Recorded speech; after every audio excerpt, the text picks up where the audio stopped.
আসসালামু আলাইকুম বন্ধুরা, আমার হাতে এখন যে গাছটি দেখতে পাচ্ছেন, এই গাছটিকে আমরা বন টমেটো গাছ ইত্যাদি নামে ডেকে থাকতাম।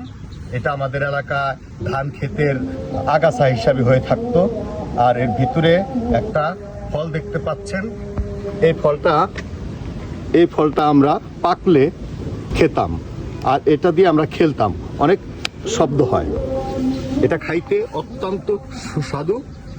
যখন পাকে তখন এর ভিতরটা আরো বড় হয়, অনেক বড় হয়।